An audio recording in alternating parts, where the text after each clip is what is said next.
നമസ്കാരം. ഇടക്കാല ജാമ്യ കാലാവധി അവസാനിച്ചതോടുകൂടി ദില്ലി മുഖ്യമന്ത്രി അരവിന്ദ് കെജ്രിവാൾ ഇന്ന് തീഹാർ ജയിലിലേക്ക് മടങ്ങിപ്പോയിരിക്കുകയാണ്.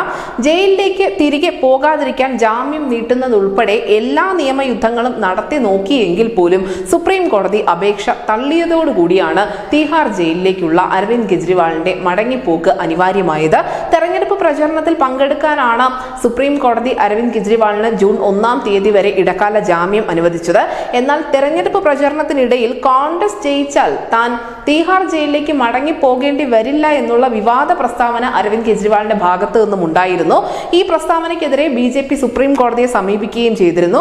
എന്തായാലും അരവിന്ദ് കെജ്രിവാളിന്റെ ഈ ജാമ്യം നീട്ടാനുള്ള അപേക്ഷ രജിസ്ട്രിയിൽ ഉൾപ്പെടുത്താൻ പോലും സുപ്രീം കോടതി തയ്യാറായിരുന്നില്ല എന്ന് നമ്മൾ മനസ്സിലാക്കേണ്ടതുണ്ട്.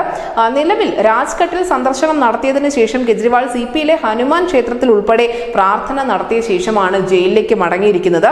നമുക്കറിയാം, അരവിന്ദ് കെജ്രിവാളിന് ജാമ്യം ലഭിച്ചപ്പോൾ അത് മലയാള മാധ്യമങ്ങളടക്കം വലിയ ആഘോഷമാക്കിയിട്ടുണ്ടായിരുന്നു. BJPക്കെതിരെയുള്ള തിരിച്ചടിയായി പോലും അതിനെ വ്യാഖ്യാനിച്ച മാധ്യമങ്ങളുണ്ട്.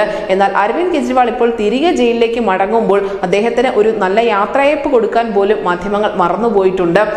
ഇങ്ങോട്ട് വന്നപ്പോൾ വലിയ സ്വീകരണവും ആവേശവും ഖരഘോഷവും ഒക്കെ ആയിരുന്നു എങ്കിൽ പോലും തിരികെ മടങ്ങുമ്പോൾ അതൊന്നുമില്ല. കെജ്രിവാൾ ഒറ്റയ്ക്ക് നിശബ്ദനായി തന്നെയാണ് തീഹാർ ജയിലിലേക്ക് മടങ്ങിയിരിക്കുന്നത്. News desk news India Malayalam.